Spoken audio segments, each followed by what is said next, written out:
What is going on, everybody? Jacob West, Papa West, here for another episode of TMG Takes the Field. It's a little late this week. I normally like to do these on Wednesday. I unfortunately didn't do this on Wednesday. Um, I had a trivia match, I think is what I was doing Wednesday. Yeah, that sounds about right. And just didn't get to it until today. And I was like, I have to do it this week because there was a lot that happened. Not a lot, but some pretty big stuff. So, of course, we're going to start the show with breaking news. This isn't really breaking news because this has been happening this entire week. But again, this is where I generally will talk about NFL stuff. Trade deadline was Tuesday at 4 o'clock, I believe. That is Eastern time because most everything takes place at Eastern time. Not a lot happened. It's the NFL trade deadline. Hardly ever does anything happen at the trade deadline. In fact, I want to say this year was one of the more exciting trade deadlines that I've seen. Because a lot of times, not a ton happens. There were a lot of big names that were traded. Of course, we did talk about on the last episode the Jets getting Joe Flacco, and then the Cardinals getting Zach Ertz because Philadelphia was wanting to get rid of everybody. Not really everybody, just two players. Since then, there have been some more big names moving. The Texans traded running back Mark Ingram to the Saints for an undisclosed late-round pick in this upcoming draft. Mark Ingram, who was drafted by the Saints several years ago after his great career in Alabama, took a year to play with the Ravens and then was playing with the Texans. He was like their leading rusher. Which a lot of people said that the Texans were going to be selling most of their team. It actually did not happen. This was the only person, Mark Ingram was the only person to be traded. Other people, Brandon Cooks, a lot of people were talking about, and then, of course, Deshaun Watson. Many people are speculating him to get traded, but it did not happen. Maybe in the offseason, we will see. Other big trades that happened, the Broncos trade outside linebacker Von Miller to the Rams for a 2022 second-round pick and third-round pick. He was like the Broncos' second overall pick in 2012, and they're getting a second and third-round draft pick out of him. I love how that always happens. You think you get a lot more out of. I don't think he was ever Defensive Player of the Year, but definitely deserved it. I know his 2012 year, he was outstanding. He's also a Super Bowl MVP, Super Bowl 50, when he destroyed Cam Newton. But that is definitely a very good pickup for the Rams. They're wanting to cash in this year. Also funny how they draft Jared Goff, number 1 overall, and then decide they don't want to draft ever again after that. They've traded every single pick in the first 3 rounds since then. Of course, the second round pick and third round pick of this upcoming draft are now going to Denver. The Chiefs acquired defensive end outside linebacker Melvin Ingram from the Steelers in exchange for a 2022 sixth round pick. I was very surprised by this trade. Melvin Ingram, this is his first year in Pittsburgh. He played with the Chargers for a while and was very good with the Chargers.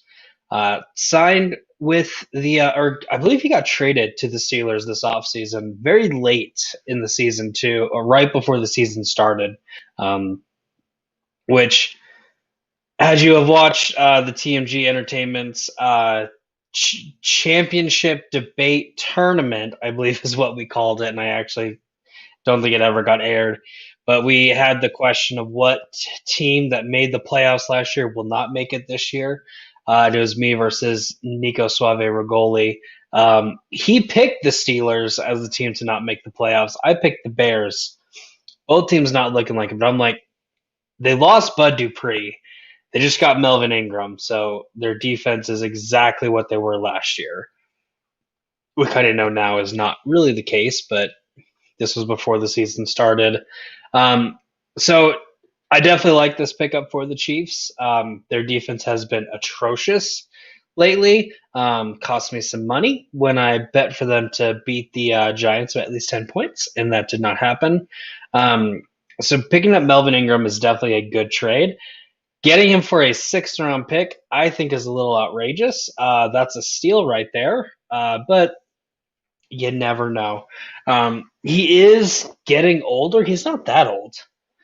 Um, and he hasn't had a fantastic year so far this year, but maybe there's something I don't know. There's actually a lot of stuff that I don't know. 49ers acquire a fifth round pick and Charles Omenihu from the Texans, or they acquired the 2019 fifth round pick of the Texans, Charles Omenihu. To be honest, I don't really know who that is, but they get a 2023. The Texans get a 2023 sixth round pick. So the Texans are trading some more of the team. And then a couple other big news, or a couple other big trades. The Broncos trade cornerback Kerry Vincent Jr. to the Eagles for a 2022 sixth-round pick. I'm an Eagle fan. I actually do like this because we have a horrible secondary. Which I was actually listening to. It was like a random Fox Sports video saying that the Eagles have actually had a much better secondary this year than they've had recently. Because under Jim Schwartz, we did a lot of man coverage. Just hoped and prayed that our front seven could take out the quarterback before he threw the ball, which happened a lot. I will still say that they have one of the better, at least defensive lines in the NFL right now. But because they've switched over to a zone for the secondary. They've actually been doing a lot better, and there have only been two or three teams to have double-digit fantasy points for a wide receiver. So they've actually been doing really good. They haven't been able to turn the ball over, but they have been holding. They've at least been holding people from scoring touchdowns through the air to having to run it in. And doing a really good job of defending like the bigger receivers in the end zone. And then the Chiefs trade guard Laurent Duvernay-Tardif to the Jets for tight end Dan Brown. Laurent Duvernay-Tardif, I believe, is the offensive lineman who sat out last year, so he could be a doctor and actually help out a lot with the COVID-19 pandemic. Don't fact check me because I might be wrong on that one. But he went to the Jets, and the Chiefs are getting tight end Dan Brown to help add some depth because Travis Kelce can't do it all himself. That was it as far as trade deadlines or as trades go. There were a lot of names that weren't traded that we thought would be traded. Already said Deshaun Watson. Brandon Cooks was another big name. The Rams with Deshaun Jackson, receiver there. Deshaun Jackson recently said how he was not happy with the situation with the team, and they did let him seek a trade. That didn't happen, but they did release Deshaun Jackson shortly after the trade deadline. Another name would be Odell Beckham Jr., who for like 2-3 years now, pretty much since he's been a Brown, has been rumored to be on the trading block. It hasn't happened. It didn't happen this week or last week. And so the Browns did let him go. And I believe that was yesterday or today. So that is very recent. Other big news, Aaron Rodgers has been diagnosed with COVID, which is interesting because beginning of this year, he said he was immunized, which a lot of people assumed meant he was vaccinated, and it turns out he actually was not vaccinated. I will say, the Pat McAfee show on YouTube Aaron Rodgers is on the show like every Tuesday. They had him on the show today, and he has like a 40-minute video explaining like everything about that. I listened to most of it on my way home from work. It is a very good listen because a lot of people will say, well, he said he was vaccinated, but he wasn't vaccinated, so he's lying. Well, no, he said he was immunized. He wasn't vaccinated. He went a different route because he had some issues with the vaccines themselves. The Moderna and the Pfizer, he's actually allergic to certain parts of it, so didn't take it because of that. And then the Johnson and Johnson, for the short time it was available, he just did some research and didn't want it because there wasn't a lot of studies on it. And then, sure enough, comes to find out, a lot of people who took the Johnson and Johnson vaccine had issues with blood clots, and that's why it got pulled off. So he ended up going a different route, but still vaccinated. And I say that because it was like the same. What he did was going to give the same results, actually, kind of better results than a vaccination would. So definitely before you cancel the guy, listen to that video because there's a lot of good information about it. And then some more news. Matty G, one of my best friends here, he'd be remiss if I didn't say Derrick Henry is out for like 6 to 8 weeks with a foot injury. The Titans did sign veteran running back Adrian Peterson. Do I think Adrian Peterson is going to have a fantastic year? No, I do not. Is he going to be able to fill the role that Derrick Henry had? No, he will not. Is he a good pickup? Yeah, I'll say he's a good pickup. He definitely is going to add some leadership there, which is always a must-have in any locker room that you're at. Plus, like, he can still run the ball. We saw it last year with the Lions. He wasn't great, but he wasn't bad. He's actually really good, and especially being older like he is and on a horrible Lions team. He still has a lot of juice in that tank. Next, we're going to go on to Major League Baseball. I'm going to keep that up. Congratulations, Atlanta Braves. They did defeat the Houston Astros in Game 6. It was like 7-0, I believe. My phone just timed out on me, so I lost. Yep, 7-0 in Game 6. Had a commanding lead. I didn't think about looking, but MVP for the World Series. It's always something I like to look at, and it looks like it is George Soler, who I believe is their what position is he? Shortstop, I believe, for the Braves. No, outfielder. And I'm also pretty sure it's Jorge because it's not who I thought when I read Soler. Yeah, Jorge Soler, outfielder for the Braves. He also he's hit that home run that like people said went to Mars, that got blasted out of the park. The reason I was thinking of shortstop is because I listened to the Pat McAfee show, and they had the shortstop Dansby Swanson. That's who I listened to. They had him on there just talking about being a Brave because the guy grew up in Georgia, played for the Diamondbacks farm system, and then got traded. So just kind of some cool insight. So congratulations, Atlanta Braves. First time in like 26 years that they won the pennant. Second time I've been alive. And then, of course, because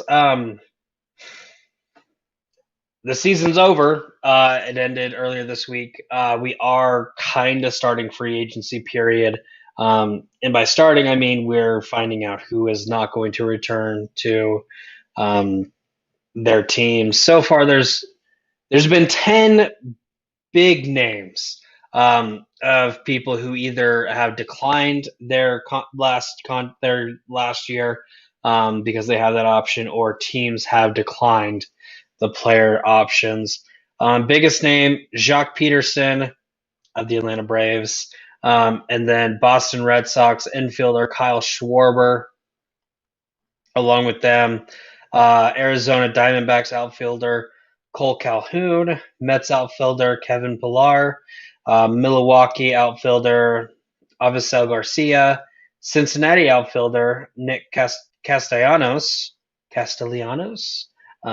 It's just hilarious because he's my favorite Reds player and I can never pronounce his name. New York Yankees outfielder Brett Gardner and reliever Darren O'Day. Oakland left-handed pitcher Andrew Chafin. Philadelphia Phillies outfielder Andrew McCutchen.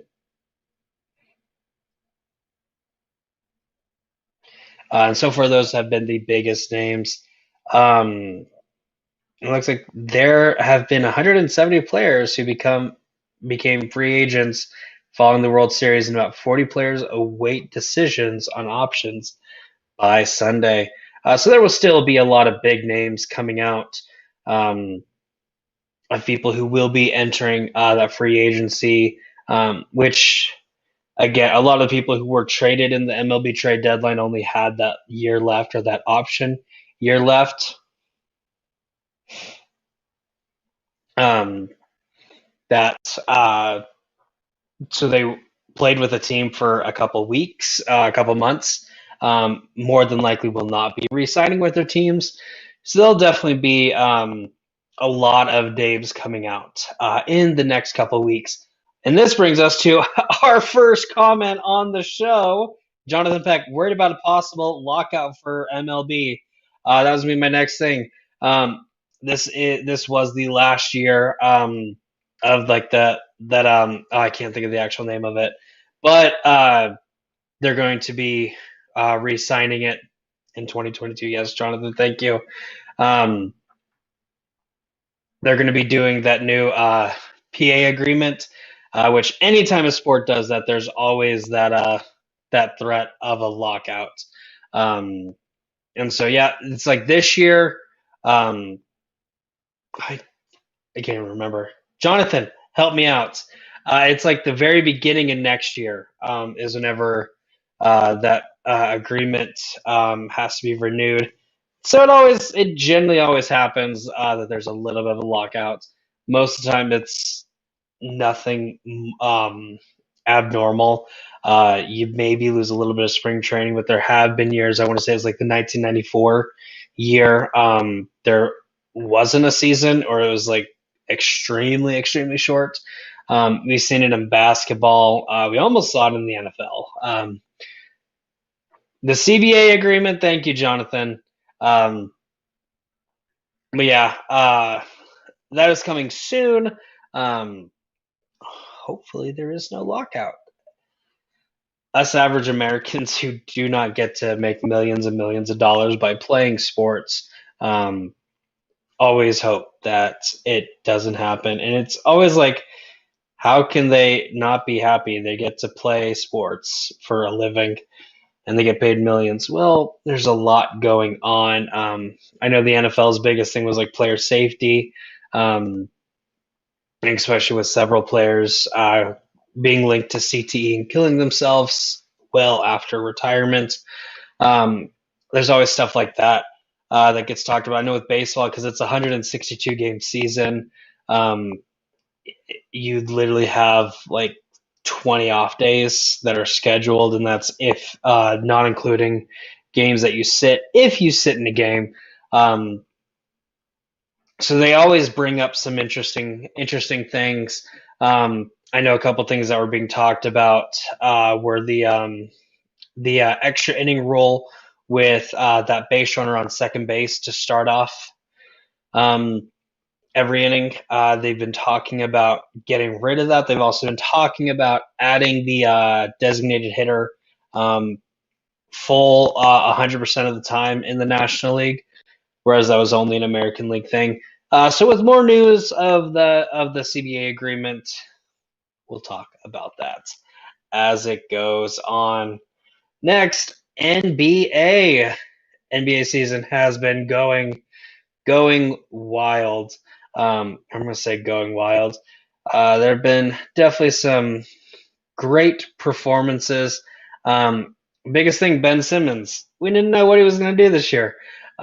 He is still with the team. He has not played.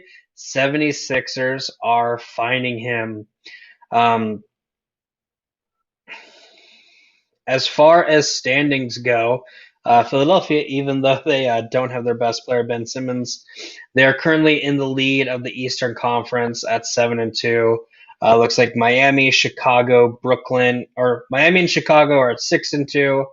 Brooklyn and Washington are at 6-3. New York Knicks are at 5-3. Cleveland Cavaliers, Toronto Raptors 6-4. Charlotte Hornets 5-4. Bucks are at 4-4. Boston Celtics and Atlanta Hawks at 4-5. Indiana Pacers at 3-6. Orlando Magic at 2-8. And the Detroit Pistons finally got a win. They're at 1-8. In the Western Conference, currently the Utah Jazz are in the lead at 6-1. Golden State right behind at 6, or Utah's at 7-1. Golden State's at 6-1. Dallas at 5-3. Phoenix at 4-3. The Lakers and Memphis at 5-4, which the Lakers just had that game against Oklahoma City where they got picked apart. I loved watching it. The Denver Nuggets and Sacramento Kings at 4-4. Clippers, Timberwolves at 3-4. Portland Trailblazers at 3-5. San Antonio Spurs 3-6. Oklahoma City Thunder at 2-6. Houston Rockets at 1-7. New Orleans Pelicans at 1-8.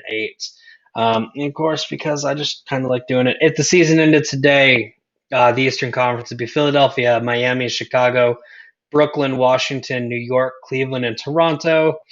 Western Conference would be Utah, Golden State, Dallas, Phoenix, Los Angeles Lakers, Memphis Grizzlies. I don't know why. Denver Nuggets and Sacramento Kings. I was about to say I don't know why I just randomly decided to start adding the cities. As far as Papa's picks go, because I'm kind of interested. Looks like in the East, Philadelphia, of course, in the lead. I did say that they would make it. Miami, I did say would make it. Chicago, I didn't think would make it. You're welcome, Matt Beer. The Brooklyn Nets I had in. The Washington Wizards I did not have in. The New York Knicks I did not have in.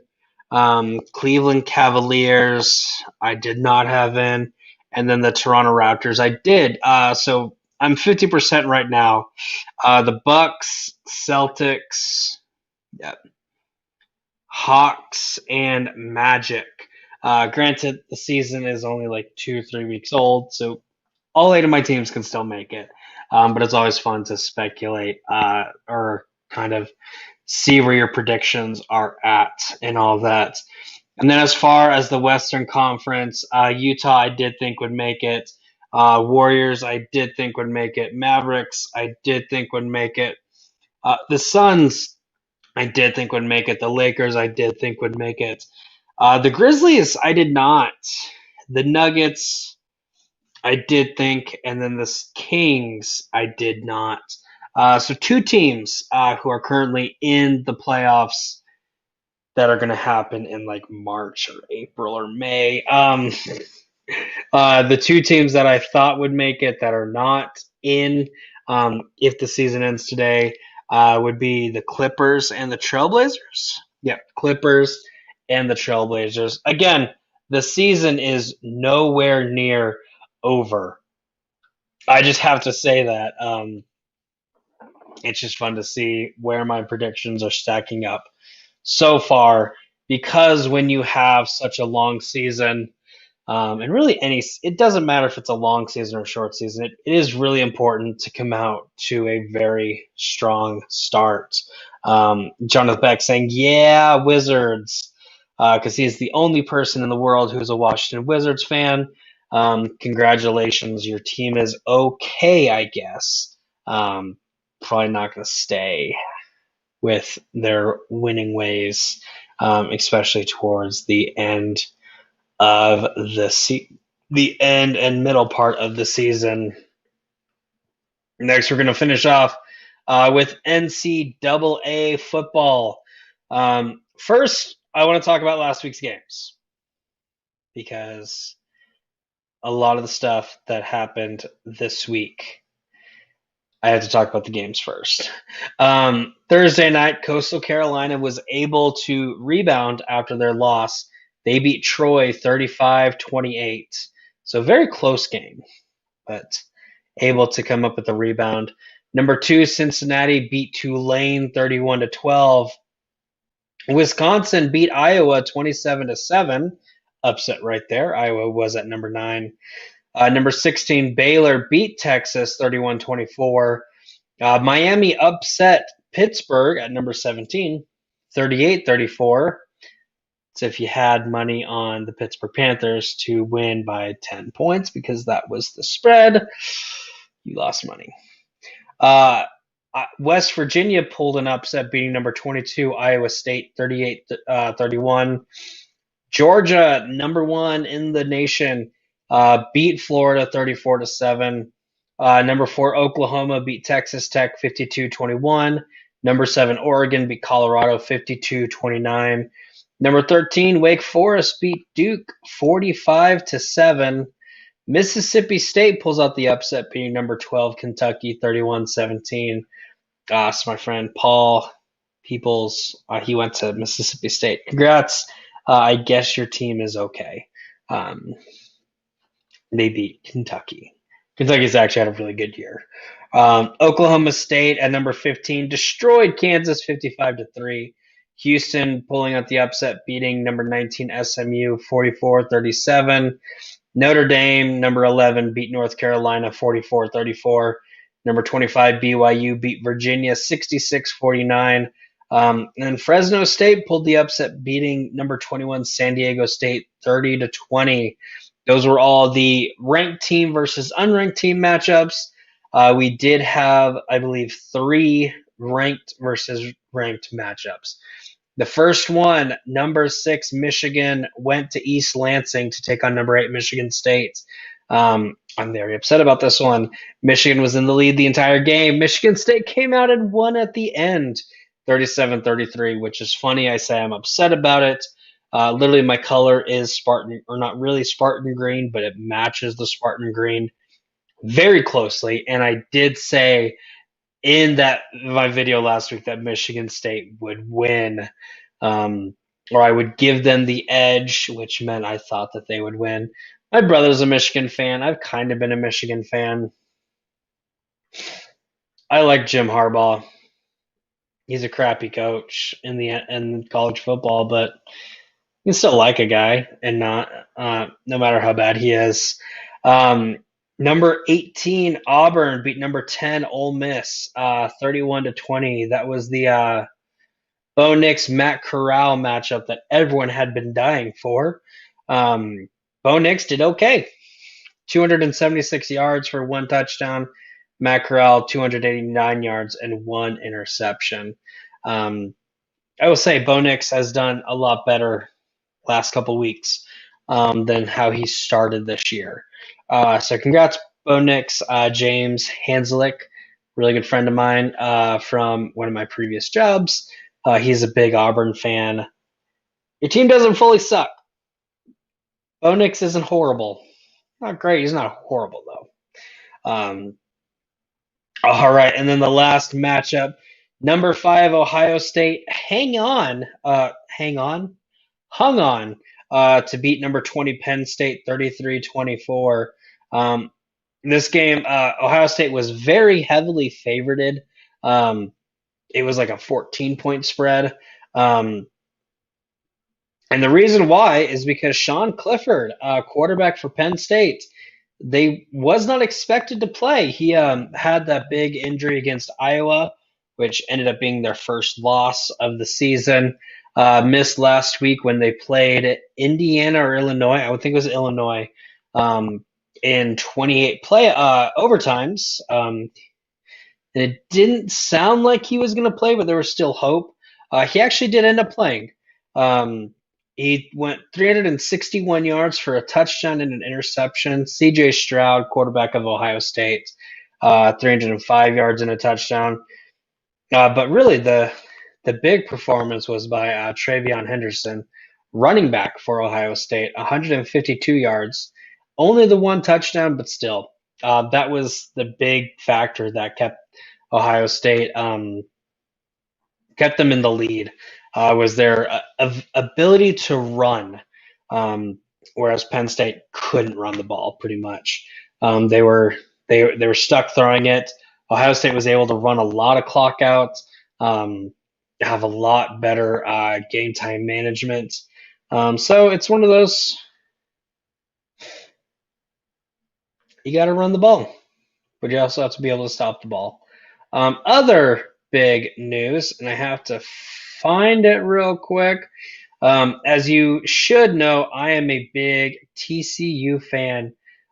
Texas Christian University Horned Frogs. Very sad news happened recently. We had the second most tenured coach in all of college football, Gary Patterson. There have been talks the last couple of years of he wasn't coming back. He was going to step down, whatever. And he always said like that was false. You would know when he was going to retire and stuff like that. After a 3-5 start to the season, he has stepped down as TCU's head football coach. Biggest thing after bad losses against Oklahoma when they lost 52-31.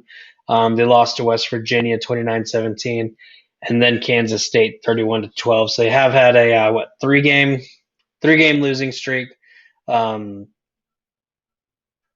they've lost 5 out of the last 6 games. He has stepped down. Interim head coach is Jerry Kill. Which, if you're going to be a football coach, the last name of Kill is a fantastic name to have. When I was in high school, we had our world history teacher.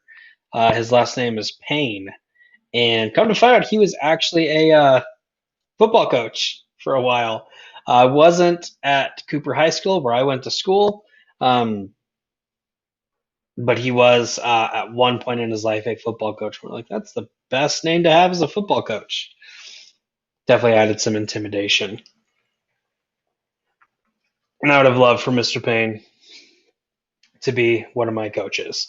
So, Mr. Payne, if you are watching this, I enjoyed your class very much, but I would have enjoyed it even more if you were a football coach at the time where I played football. He wasn't, though. But with that being said, this week, the College Football Playoff Committee gave out their first rankings, and there was no controversy at all. I'm being very sarcastic with that. So the College Football Playoff Committee did unveil their top 25 ranking, which is hilarious because we go by the AP poll until the College Football Playoff Committee, and then the AP poll nobody cares about. So from now on, we will be going by the College Football Playoff Committee poll instead of the AP poll. I'm going to go backwards because save the suspense on who made the top 6. At number 25 would be Pittsburgh, following their loss to – they just lost. Miami, I bet on that game. How did I not remember? It was Miami that they lost to. 24, I almost said South Dakota. San Diego State University. 23 is Fresno State. 22, Iowa. 21, Wisconsin. 20, Minnesota. 19, North Carolina State. 18, Kentucky. 17, Mississippi State. 16 Ole Miss, 15 BYU, 14 Texas A&M, 13 Auburn, 12 Baylor, 11 Oklahoma State, 10 Notre Dame, number 9 Wake Forest, number 8 OU, Oklahoma University, number 7 Michigan, number 6 Cincinnati, number 5 Ohio State, 4 Oregon, 3 Michigan State, 2 Alabama, and 1 Georgia. A lot of big surprises with that. Biggest being Alabama is at number 2. In the AP poll, they're number 3. But still having that loss so recent, it was like 3 weeks ago. And plus, College Football Playoff Committee has always said like they prefer the conference winners, or at least look at the conference leaders. Alabama's at number 2. They're not in the lead of their conference. They're not conference champions, but there are 1, 2, 3, 4 undefeated teams behind them. I get it. It's Alabama.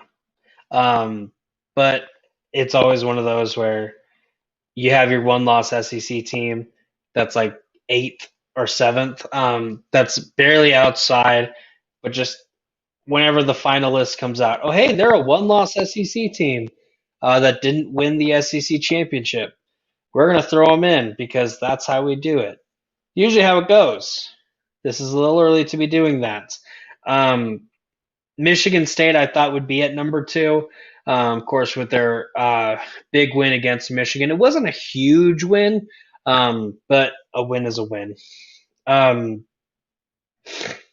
with Oregon and Ohio State being 4 and 5, again, a little higher than you would think. Of course, Oregon's going to be ahead of Ohio State because Ohio State's one loss was against Oregon in week number 2. But it's still kind of a little early to have. I definitely see Oregon being at number 4 because they're in the lead of the Pac-10 or Pac-12.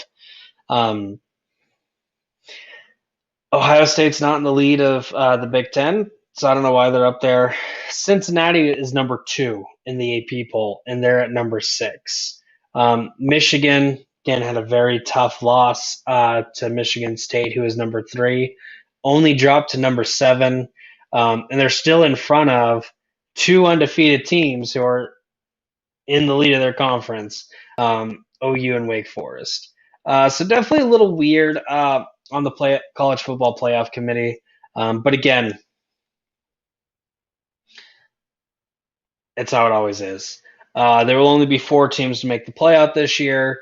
Everyone's going to be upset because there's at least one team that deserves it. It's probably going to be Cincinnati. Because they don't play anybody else this season. We'll look at their schedule real quick. Because they played Notre Dame this year. That was definitely a big game. Even Indiana, just for the fact that they're a big school, was going to be a good game.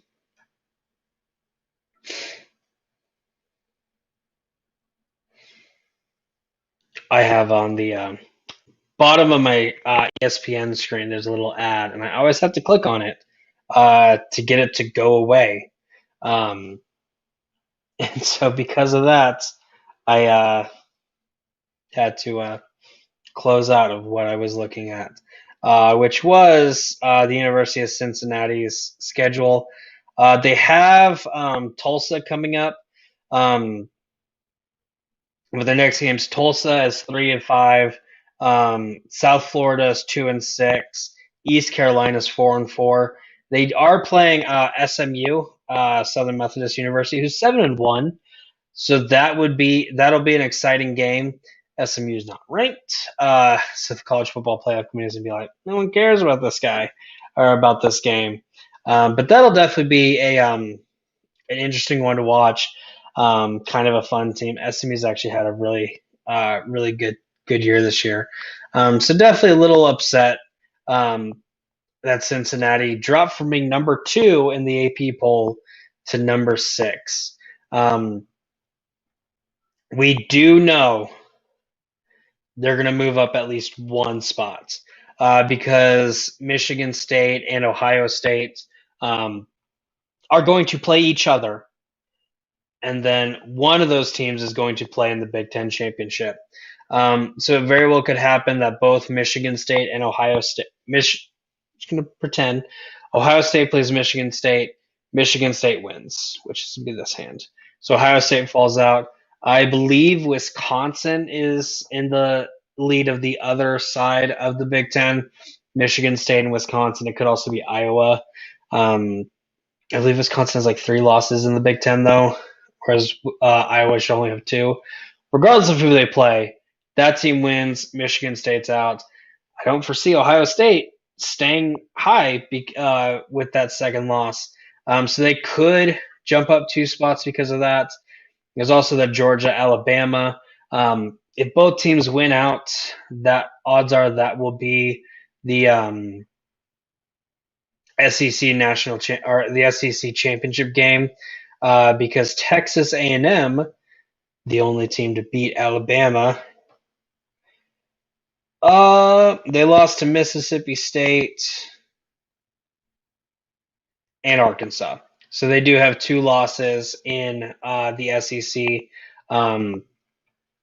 So Alabama is still in the lead of that conference. They do also, and Alabama isn't going to play Georgia this year, except for the national championship. They do still have the Iron Bowl game against Auburn coming up, which is always one of those tricky ones. And then this week is the LSU game. So 2 very big rivalries coming up, which is funny because the game this week, it's like a 30-point spread, or it's 28.5, I think is the exact. So they're predicting Alabama to stomp LSU, which very well could happen.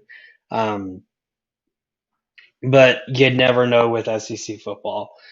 LSU has had very good games, has had very good moments, and they could very well pull out that upset. Then I just said the Auburn game at the end of this year. The Iron Bowl is always tricky. There have been plenty of times everyone's like, Alabama's the best team ever. Go up and play Auburn, and Auburn surprises them with a 109-yard kick 6 return. So it'll definitely be interesting to see how the remainder of the year. I want to say there's only like 5-6 weeks left. How these rankings will change. Cincinnati does still have a chance. That being said, I mean, there are definitely 2 spots they can move up. You still have OU and Wake Forest. Are they going to look at, hey, these 2 undefeated teams win their conference? Is that going to bump them up? And really, OU is 9-0. Wake Forest 8-0. Like, they're undefeated. They haven't had great games. They've had very close games, but they could very well. 2 teams that are above Cincinnati lose and are kicked out. OU and Wake Forest could bump them. I do think that they would have Cincinnati over Wake Forest. But that being said, in 2 weeks, Wake Forest does play NC State, which will pretty much be the team that wins the Atlantic division of the ACC. And then it looks like they're going to be taking on Pittsburgh in the ACC championship game. So they could very well bump Cincinnati. So Bearcats fans, congrats on being number 2 in the AP poll. Unfortunately, the AP poll does not matter. You had a great season. I hope you make it. Or actually, I hope you don't make it. I hope they pick 4 crappy teams, and there's so much outrage that we finally expand the playoffs, because I will not be happy until it's a 64-team playoff. I have said that since day one when the playoffs were announced. I will say it until I die, until they actually do it. As far as games this upcoming week to watch, yesterday and today, no top 25 teams played. So all the ranked teams are playing tomorrow. Starting off, number 12, Baylor is traveling to Fort Worth to take on TCU. Missouri is coming to Atlanta. I'm not coming to Athens, not Atlanta, to take on Georgia. Ohio State is traveling to Nebraska. Wake Forest is traveling to North Carolina. Ole Miss is hosting Liberty. Fun game. And Jonathan Beck just said, I'm interested to see Liberty versus Ole Miss tomorrow. Basically going to see top two quarterbacks of the 2022 NFL draft. I'm actually really intrigued on this game. Liberty 2 years ago or last year had one of those unbelievable seasons when they went undefeated. 7-2 this year, so not as great, but still a very good year. They killed UMass last week. It was like a 60-point game.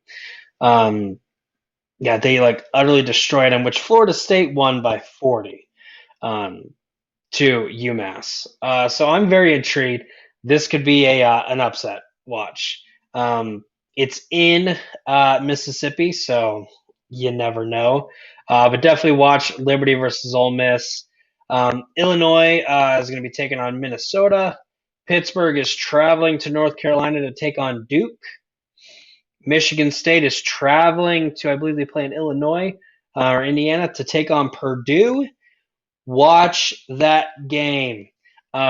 Purdue, last time they played a top 5 team was 4 weeks ago when they took on number 2. Was it Iowa? Not Wisconsin, Iowa. Purdue beat them very handily too. This could be another trap game. Purdue would love nothing more than to take down 2 top 5 teams. Tulsa is taking on Cincinnati. Navy is taking on Notre Dame. Oklahoma State's taking on West Virginia. I would say this is another good to watch game. West Virginia has had a really good offense. They can put up points. Big 12 always has good offenses and horrible defenses, so you never know with that. But they've been able to keep games close, like with OU. They almost beat OU. Idaho State is taking on BYU. Idaho State's like the Bengals, I think. They're a really small school. Wisconsin is taking on Rutgers. Mississippi State is taking on Arkansas. NC State's taking on Florida State. Tennessee is taking on Kentucky. Iowa's taking on Northwestern. Boise State's taking on Fresno State. Oregon's taking on Washington. Indiana is taking on Michigan. San Diego State is taking on Hawaii. And then LSU, Alabama. Those are our ranked teams taking on an unranked team. Only one ranked team versus ranked team this week. Auburn versus Texas A&M.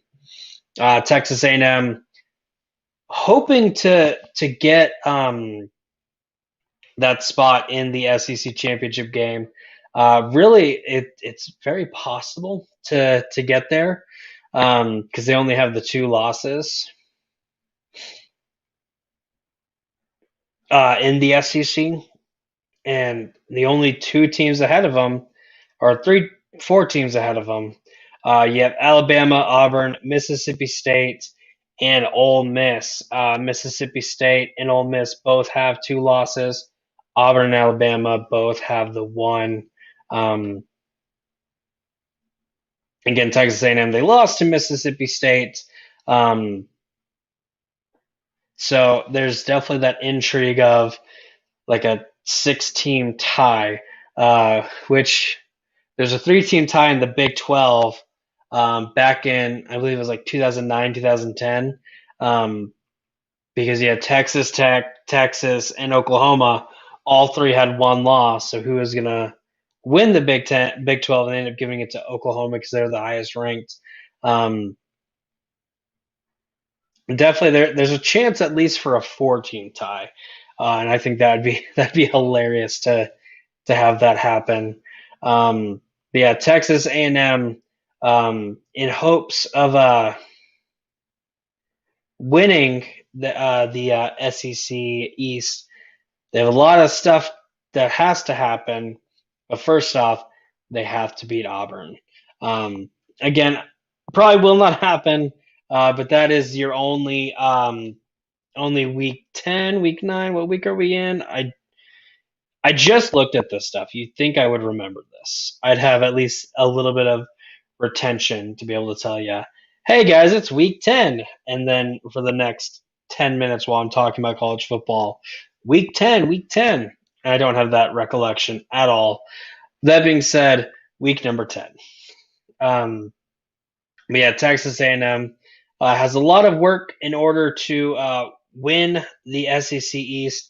They have to have a lot of help, but they have to beat Ole Miss in week 10.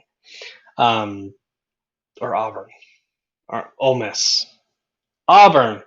Wow, Jacob. You can tell I've had a long day. Ole Miss is playing Liberty. Auburn is playing Texas A&M. Texas A&M plays Ole Miss like the week after, I believe. So they're going to have a very tough next couple of games. But that being said, this has been your episode of TMG Takes the Field. If there's anything that I didn't talk about that you're like, wow, Papa, you should have talked about that, throw that bad boy in the comments, because I forget about a lot of stuff. And of course, if you mention something, I'll talk about it next week. Yeah, definitely going to be an interesting episode next week as we talk about the College Football Playoff Committee and how they are the most perfect thing ever. Also, kind of talk about where each conference is sitting at and where my rankings were, because I also wrote that stuff down. And I know for a fact I'm wrong on most probably three of them. I'm wrong. At least 12. But anyways, please leave a like. That's the little thumbs up button.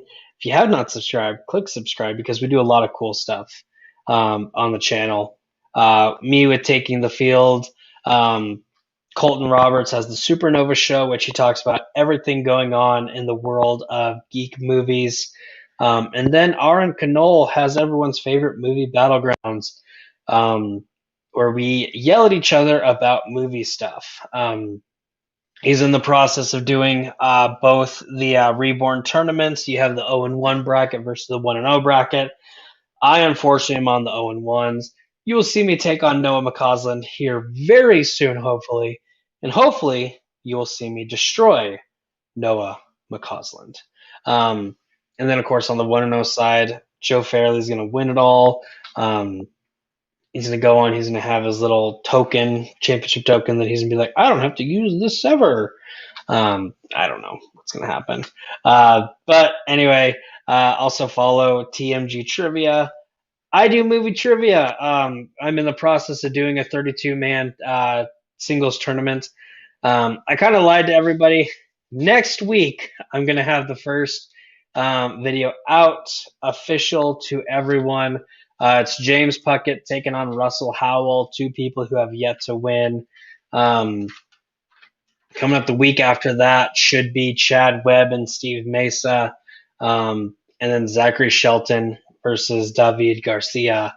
Next matches after that, I don't know, because I haven't even thought about those yet. We're just getting them out when we can get them out. But everyone, have a good day. Stay safe. Make good choices. Or don't. I don't care. I'm not your dad. But I could be.